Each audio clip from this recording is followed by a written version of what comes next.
This is an intro to episode 14, during which we started recording once the conversation has got going. So it's partial, but it requires only maybe a brief introduction as to what we were talking about. Just overall, though, we were on the topic of UFOs, the recent crazy news about sightings and videos and people maybe giving it a bit more credence than they once did. And I'll kick over to Ciaran because the episode starts in with my reaction to what Ciaran said, and then I go on to rant for about 5 minutes. And so I'll let Ciaran explain briefly what he was talking about. Cool. So if I remember correctly, I just I'd seen this video earlier that day, and it was from The Hill with your man Sagar and JD interviewing this lad. And we can include a link to that. I can send the link across to you of the actual specific video I'd watched. And I just seen bits of whispers, not even whispers, like people talking about some of these UFO things over the last few months in particular.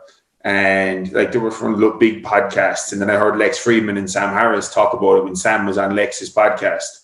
That Sam said that he'd been contacted privately by numerous people that said like there's something to this, and Lex the same, saying that he'd been contacted privately by people that he trusts, saying there's something to this, and then when I saw this video by Sagar and Jenny on The Hill, and I just kind of let my brain go. Like I haven't put much energy into it. I don't have any strong opinions on any of the accuracy. I don't know really what to make of it or what. I actually have no strong opinions. But I let my brain play out some I let my brain play out a scenario, which was basically that some of these videos, or some of them or all of them, turn out to be a legitimate set of recordings of actual. I just let my brain do this. I'm like, well, what if these are legit actual events of some kind of visitor from other galaxy or solar system or dimension or time, some time traveler, interdimensional traveler, intergalactic traveler, whatever. Pick your I don't even know what even to call it, the situation. And then if so, then what? So then it was like, I just tried to let my brain go. Like, if this is legit, now what?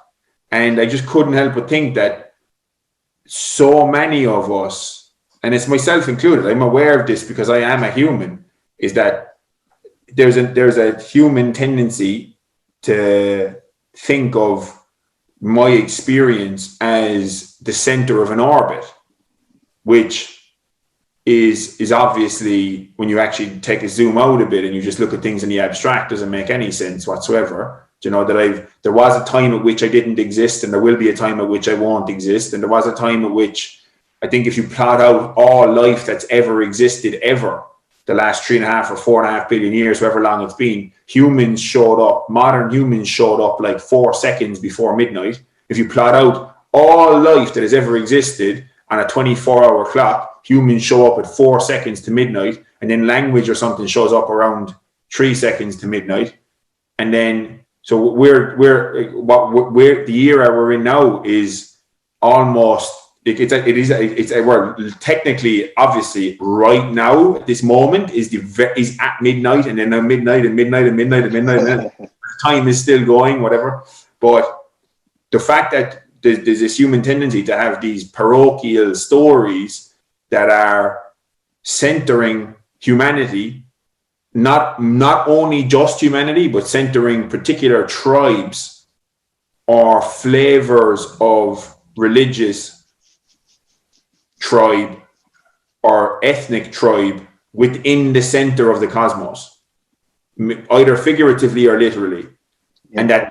And that there's these dogmatic stories, whether it be religious or political stories. And that there are so many people who have different stories that they legitimately believe to be true reflections of the cosmic significance of themselves and their particular tribe, that I couldn't help but let my brain run out. What if any of these intergalactic, interdimensional or time traveling entities actually turned out to be legit? And what does that do to dogmatism? To people who legitimately think that they have reality figured out and that their tribe is super special and that everyone else is wrong or sinning or whatever. Now what? Yeah, nice one. Yeah, that's cool, man. Okay, so from there then, that's where we kicked off. And Ciaran had said that, but even more eloquently, if you can believe, like he went on this beautiful rant, and that's why it is I said we have to start recording, because Ciaran was on one, and I wanted it on the video. So we'll have the show notes about what we talked about. There was a certain thing that I mentioned near the end, which I'll post in there, or I'll link to it or something, and we'll do that video. And then we'll go on to the episode now. You're so right, because it makes an absolute mockery of all of these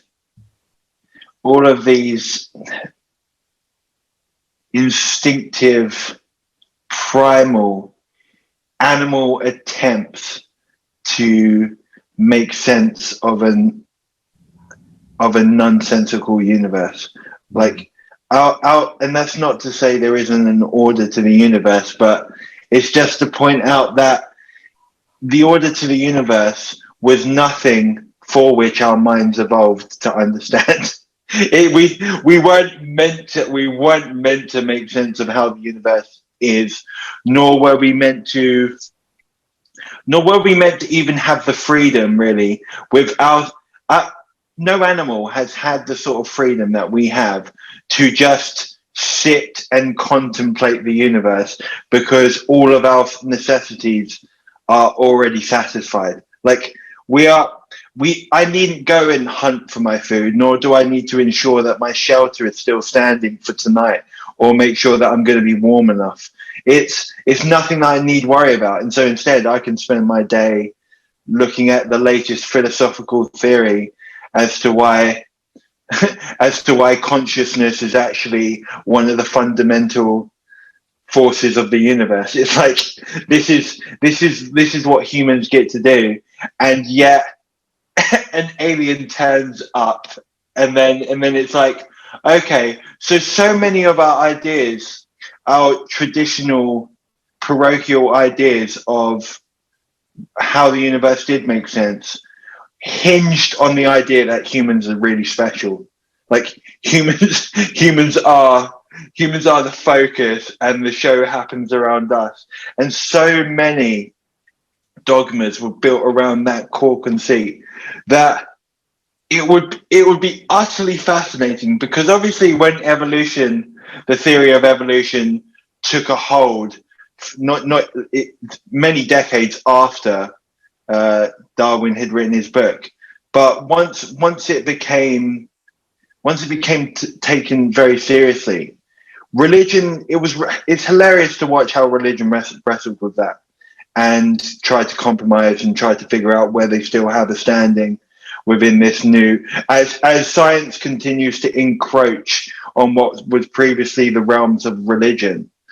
It's been interesting to watch its machinations and how it maneuvers itself such that it can still pretend to be relevant. And yet an alien turns up and it's just like, what do you do with that? Like, what do you do with that? An asteroid has just hit your theory. What, are you going to pretend that everything's still okay and that your homes are still perfectly sound? It's just, I don't know what happens. Even as you say, like when you asked me in the text, what do you think? What do you think the wokeists are going to think of aliens? It's like, I don't even know what to think about. I don't even know what to think about the divisions between us anyway, like, let alone what they would think. I wouldn't even know how to divide humans up anymore. Now we're talking about aliens. Breakdown. Like, where do aliens fit into an intersectional breakdown analysis of life? Like if you Depends how many of them come over. If only a few of them come over, then they're the smallest minority in existence, and therefore they get all of the points. Surely that's how it works. Yeah. The more of a minority you are, but also it depends on how much power they have, and they'd have a lot of power. So, given the power dynamic, as Michael Foucault makes sure that we all understand. Power is the most important thing, and we should view everything through the lens of power. And the aliens who managed to land on Earth would definitely have more power than we do. But then, there'd be that would be like kryptonite for the critical social justice kind of theory, because you have the smallest minority, but that has the most amount of power. Well, no, they already managed to figure out how they handle the Jews, don't they? They already know how they take the Jews, and they take this minority group, but they also imbue them with an evil or a privilege by the nature of the power the disproportionate amount of power that they hold in the world. Like, they've already dealt with that issue. What they did is they just said, you're white. So maybe the aliens are just white. Maybe they're just white, whatever that means. Like, because white now doesn't mean it never meant anything. It doesn't mean anything even more so. It's actually hilarious how little it obviously means at this point. But because there was an article that got posted to my Twitter feed. I don't even bother reading them. I just scroll past because I don't want to upset myself. But it was like, this headline was what people don't understand about multiracial whiteness. And it was like, okay, so can we just start over now? Like, that was it. Surely that was peak madness. Like, that headline itself demolishes everything. Can we just treat that like the nuclear bomb that it should be and get rid of this? But as it is currently, the labels are flexible enough that I think aliens turn up, you say they're white, and then you get to do what you want to them. Oh my God, man! This where to even? Yeah, and and maybe we should probably premise anyone who, if we do happen to publish this, and I haven't even been talking as though we might. Yeah, because we started recording after we brought up the topic. But after you'd had the most brilliant rant about how ridiculous the Saudi theocracy looks in the face of aliens. Yeah, in particular, and it's just because it's basically just in light of the recent very recent emergence of these what seem to be taken more and more seriously, these videos, and then people that are talking about their first-hand experiences, etc., in regards to seeing these literal UFOs in terms of objects that are unidentified and fly. And but in terms of what they actually are, it just kind of occurred to me this morning when I watched the video on the Hill with Sanjar. I can never pronounce his second name. Or Sagar. It's Sagar, isn't it? Sagar and Jetty. I honestly don't know. Yeah, I don't know. I don't watch enough of The Hill. The last time I watched it was during the whole Robin Hood, Wall Street bets thing. Yeah. So I just saw this 5-minute clip on that this morning, and the thought occurred to me. It was like, well, this could just these new takes on these older clips. And this could all just be just military tech or whatever, or it could be. But then I kind of let myself just play it out to the most dramatic example and go, well, what if these are actually some kind of other species, or a legitimate alien, or something like future humans time traveling or something, like whatever is not the lowest variability explanation is probably the most useful one to go to until future evidence emerges to the contrary. And whatever that ends up being based on experts of video analysis to have a look at it or whatever. I haven't put any time, basically no time into this, other than I've of late heard people whose opinion formulation capacities I quite respect, usually like Sam Harris mentioned it on Lex Friedman. Friedman has done some interviews with people. So these people that I usually quite like how they come to their opinions and think through things and articulate how their thought process is on something. So the fact that they're taking it seriously now, it's like I just didn't have the mental space to even approach it. And I don't know what I'm looking at either. Like I'm not an expert in any of these things. But basically what I'm saying is that I just kind of allow myself to go, well, if this turns out to be the case, if this is some kind of visiting alien species of some form that actually has this kind of ridiculous technology that we can't even comprehend in terms of what these objects can do, then what does that do? I'm just from like a human societal perspective, what does that do to our human parochial dogmatic cosmologies? These like cosmologies that are based on a particular prophet or a particular set of gods or a particular sacred book that people legitimately, wholeheartedly believe was inspired by or sent by or created by the creator of the universe. And that, as you said, humans are at the center of this narrative that just got this big cosmological importance.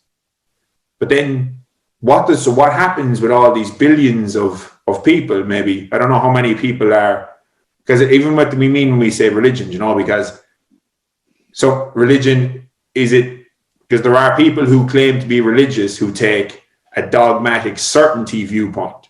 And then there are people who claim to be religious who take a kind of like a more advanced theology kind of Kierkegaardian viewpoint. Like Kierkegaard had this concept of, I was only reading some Kierkegaard yesterday, and he kind of thought about faith as in it's not faith if you're certain. It's only faith because you're uncertain and because you're making the leap into the unknown that you can't ever know, but you have a faith. That's what, to Kierkegaard, that's what faith was. It was a leap into across an unknown. And it was this belief in spite of the fact that you can never know. So that was like his take on it. And that's a different thing to someone who is full sure, 100% certain that their particular text or prophet or whatever was the doorway to the creator of the, that distinction is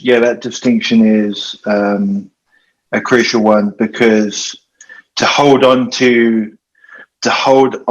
to a belief lightly would not be the problem in the face of falsification. So to recapitulate what I was saying before we started recording, there's this refusal from a large section of the scientific community to even add a small level of credence to a hypothesis which has once been treated as mad. So the tainting of the conversation around aliens, because it fell strictly into the domain of insane people who thought they were abducted and probed anally. Like, it just meant that now scientists, many scientists, there will be obviously a great deal who don't feel this way, but many scientists do not feel comfortable with a legitimate conversation about the possibility of aliens. And given that mindset, it's only going to be more difficult if we're ever confronted with the fact that this actually happened, because there are going to be a lot of people.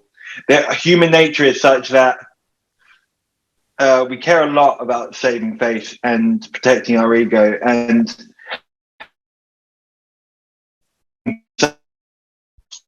vocally opposed to even allowing or humoring the conversation around this could be aliens.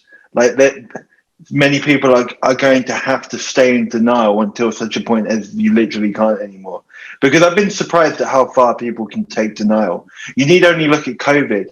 Like, I'm not one of these people who love to talk about the COVIDiots or anything. I think there are a lot of big criticisms in how draconian some of the measures have been regarding this pandemic. But the ability for people to deny its existence, regardless of the millions of people, many millions of people who have died, it's like, oh, okay. So you're still willing to hold on to the idea that this whole thing was a complete hoax. So people can take denial pretty far, I think. Whether or not it can hold up to literal proof of aliens, we have yet to see. Maybe we'll see it within our lifetime, but I don't know. The problem is the mindset, as you were saying, because those people who have the ability to be open-minded and recognize their leap of faith for what it is are those people who are perhaps far more able to let it go. Whereas the people who don't even recognize their leap of faith as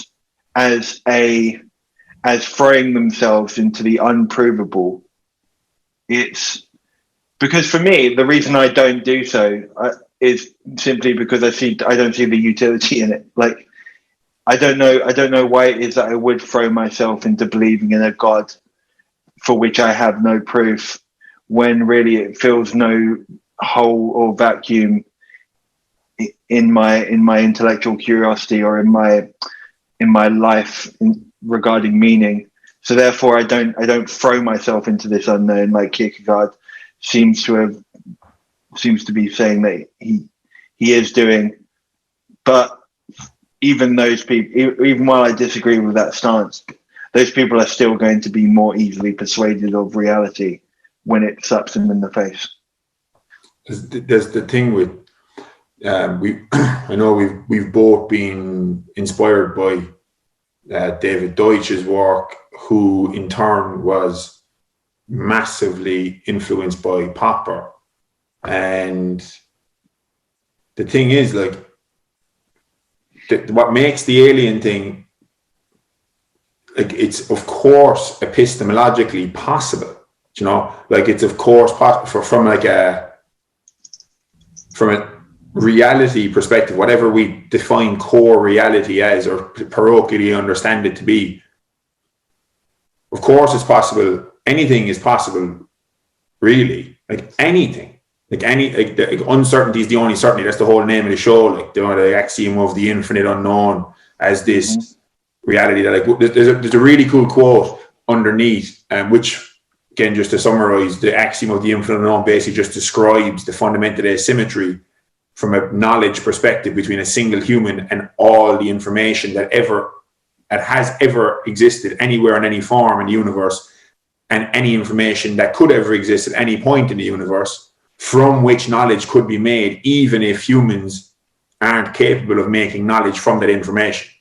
And understand, like, because as you said, I don't know if that was recorded, there isn't anything that we know of written into the laws of physics or into the structure of the universe that insinuates that just because information exists, that a human mind is capable of interpreting that information.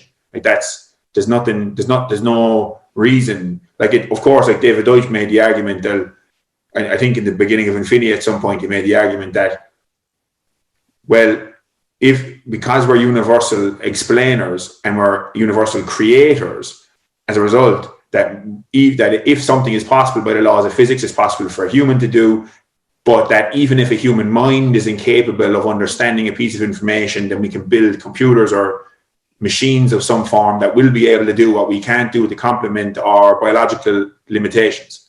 But that's like looking at extensions of our biological capacity rather than what the biological capacity actually is. So they're kind of two separate things, because the human mind is one thing, but the human mind plus even a pen and paper is another thing. Not to mind the human mind plus year 3000 quantum computer, you know, whatever the hell that looks like. So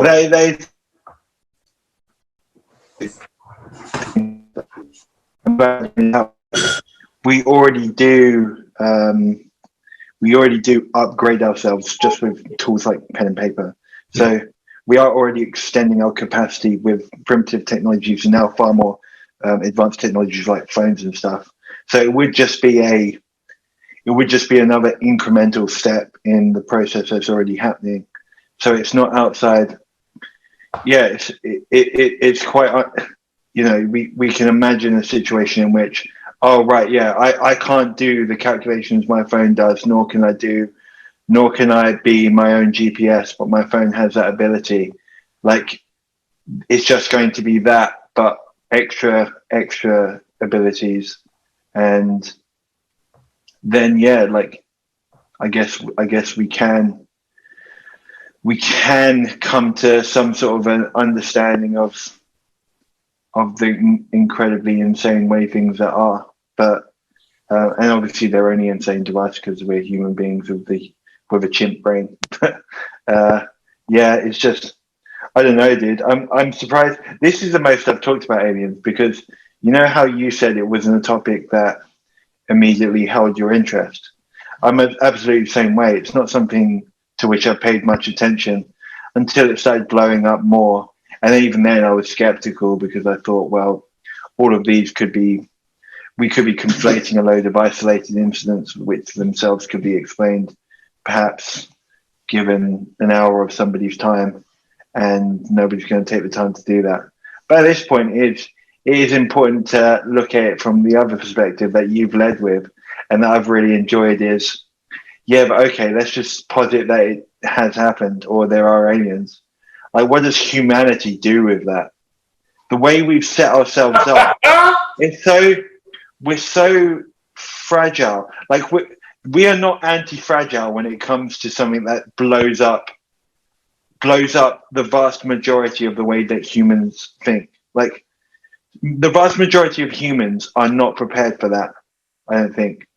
I think people like you and I who have purposely done the hard work to train ourselves to recognize the axiom of the infinite unknown. Yeah, but that's the thing, is that what the axiom of the infinite unknown does as a concept, which is like, what it does for me is it helps to facilitate or embed this openness to infinite possibility. But what it doesn't do is because we're looking at it from a scientific lens, is it doesn't facilitate naivety, just opens up possibility. Yeah, it doesn't lend equal credence to every insane hypothesis. It, you know, we come to, as David Deutsch would call them, better explanations by means of interrogation, trying to tear them down, and sometimes just rational discourse with other reason-minded human beings who can point out flaws in arguments, and these are the messy but effective ways by which we come to better explanations. There is no, you know, to talk of the scientific method is to actually be a bit naive, because that's not the way the vast majority of our knowledge has come about. It's come about by refining theories and explanations by means of just conversation or just collaboration and cooperation and sometimes testing and because there are some things that you can't test but we also are quite sure of, and so that then falls into logical arguments where you can reason something would be the natural outcome of something else. These are the ways we come to our knowledge, and it's worked bloody well, because I'm talking to you right now via my MacBook Pro, which would have been inconceivable if not for thousands of or tens millions of human minds that have allowed for it to come about. So Yeah, I don't think that enough people in the world, and this is so elitist to say, because I'm classing myself as one of those who would be better equipped, and even I know that I am not going to be able to handle it well. With this, I quite Very well. the formal application of scientific method is a kind of obviously it's not how so much knowledge is generated, but it's a scientific method is how ideas are tested once they're created. But there's like a different process. Like scientific conjectures are generated from all sorts conversations. Someone that's wrestling with a problem and then they're in a shower and their subconscious has just come up with an idea. Or is it Watson and Crick? Was it one of those boys was doing acid and that's when they saw the double helix structure of DNA while on acid, just like in two necks intertwined while on an acid trip or something. And that's when it came to them, this idea of this potential for double helix structure to genetic material. So there's something, but then it's what I mean to say when I criticize the scientific method, I mean to point out that it's not very well defined, because there is no one scientific method by which you test a theory. Like there's this notion that what we do is a double-blinded, placebo-controlled, randomized trial, and then we'll know. It's like, well, that's applicable to 1% of all the things that we want to test, and then we have to come up with many thousands of different ways of testing other things, because you can't run a trial on the economy. You have to monitor the economy and do like post hoc analysis of what actually happened and compare that to also other natural experiments, and then you run the data, and this does not fall under what people call the scientific method. That's why I'm merely pointing out. But it does fall under empirical validation. Yeah. But the component of the scientific method and scientific thinking at large that is extremely applicable is systematic skepticism. So it's like that's the component. It's like because like Carl Sagan, I thought, put it really well in his writings, where he just talked about science as this balance between wonder and skepticism, where if we have too much wonder at the expense of not enough skepticism, then we'll just end up believing anything, and before we know it, we're burning witches at stakes and we're doing all sorts of mad, we're just hugging crystals or whatever. And then if we have too much skepticism at the expense of wonder, then we're missing out on opportunities for further understanding, because we're not allowing in all possible explanations into the refutation process. So, or the attempted refutation process. So it's like this balance between letting enough ideas in, then determining whether or not they're classified as good explanations in a Popperian or a neo-Popperian kind of David Deutsch sense. And then if it's a good explanation, then essentially trying to find out where it might be wrong with a sledgehammer. So it's like, what's important to point out is it's the system itself. Like the system incentivizes. The system is what the emergent phenomenon is that it's unbiased, because every single scientist is an irrational ape with biases. Every single one. There is no perfect scientist. And so it's only in bringing all of these people together that their biases balance out, such that actually we also have this, we have these basic principles that if you don't abide them, then you're laughed out of court, because you need to understand that your theory is not valid by means of your identity or the identity of that person who proposes it, nor is it excused from criticism from any quarter. And it's only when it holds up to the criticism and does not rely on the authority of the claimant that then you can say that this theory is actually one of our better explanations thus far.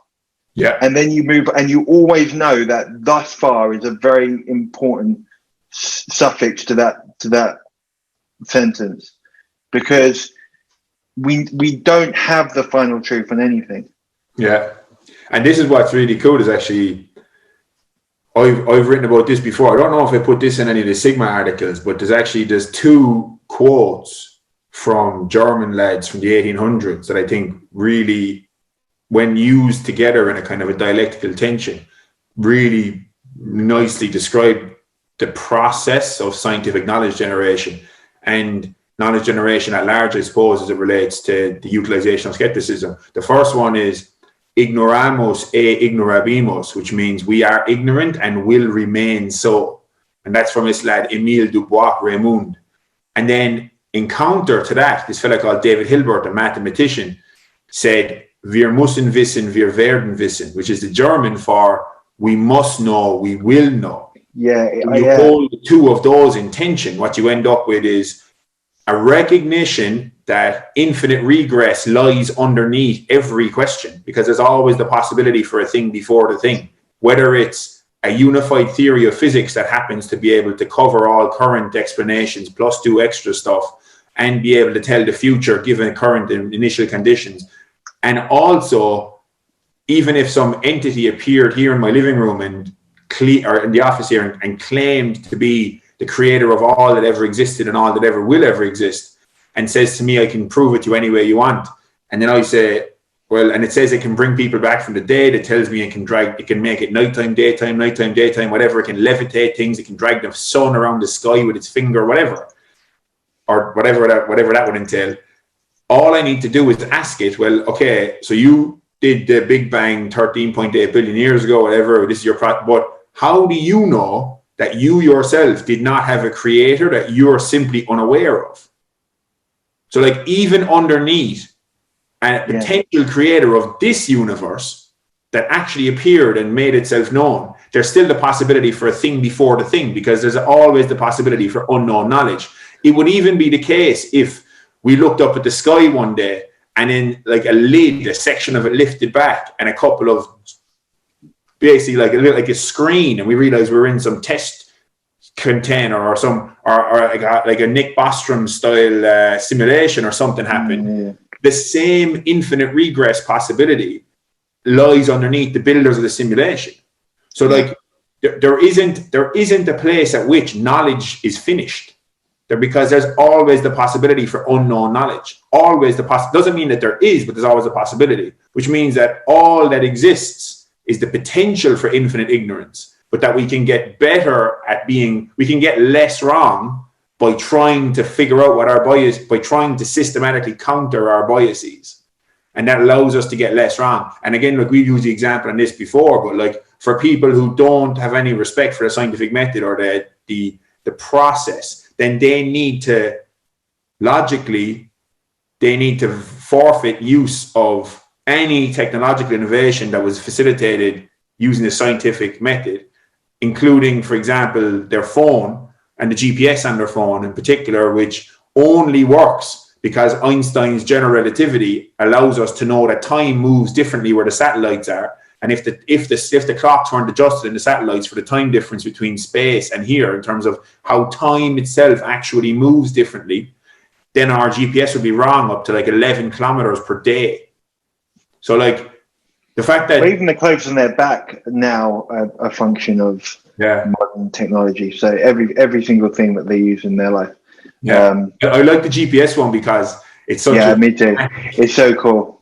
But there's a thing I read but this is where it's just lack of knowledge as well, though, because it depends on what your a priori axioms are, because you could have a logically coherent view of the world that's grounded in totally bananas a priori assumptions about reality and how it works. So depending on the assumptions that we start off with, we can have a totally logically coherent argument after that. That each piece fits on in the house of and each piece sets up the next piece really effectively and all clicks into place. But if we start up, like an example would be in one of Carl Jung's books, Modern Man in Search of His Soul.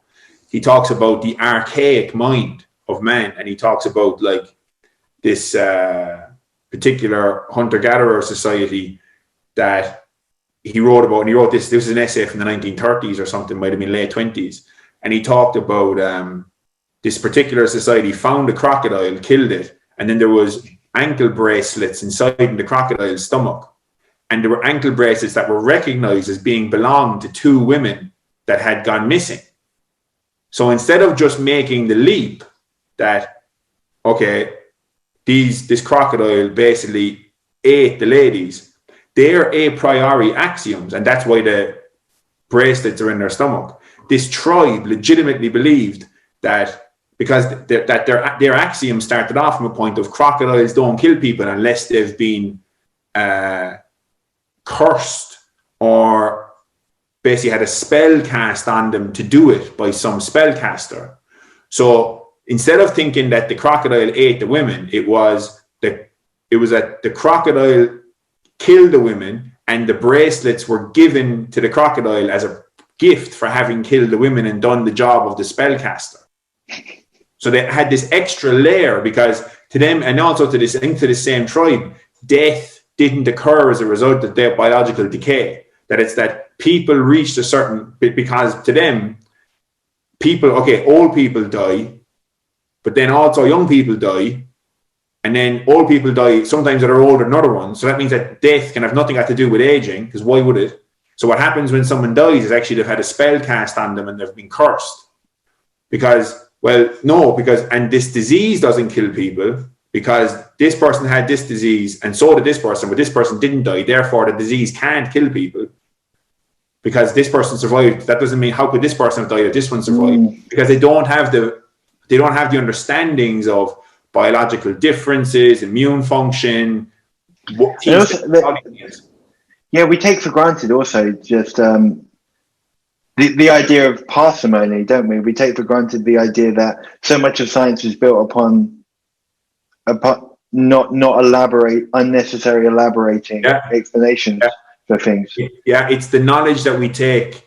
It's the knowledge that we take for granted underneath our understanding that end up without that. There isn't the ability to navigate certain topics, like, because if you don't have an understanding, if and it's not that they're fault, it's just that this is the knowledge, this is the epistemology into which, and the ontology and the metaphysics into which these tribes have been born and raised based on evolutionary selection pressures and cultural norms that have arisen, some of which have facilitated survival, some of which have facilitated group cohesion, some of which have just been baggage that's been brought along for the ride, that are just extras that don't do anything evolutionarily, but are just part of the culture now because they're part of something else that is functional in terms of facilitating survival. So then the amount of a priori knowledge that we need to have to be able to grapple with certain topics is astounding. Like, you know, so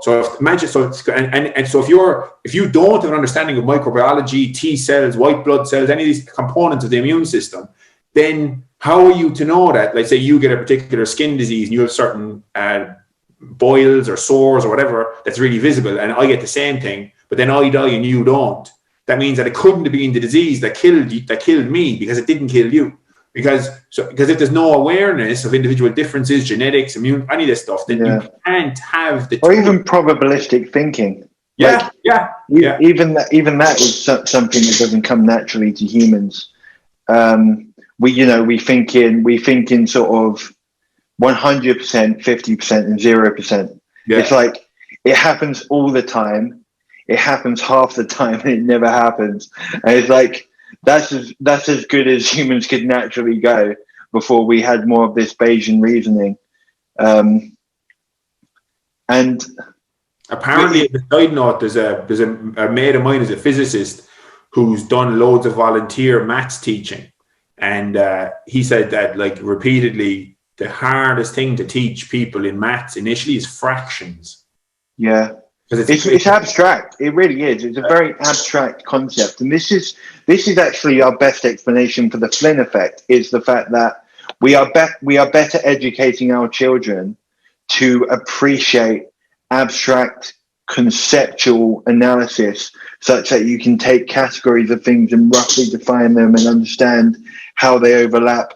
Whereas if you go to somebody who's never been educated in this with exactly the same brain, but they were brought up without an appreciation for abstract thinking or the tools that we're talking about, the impact of culture cannot be understated.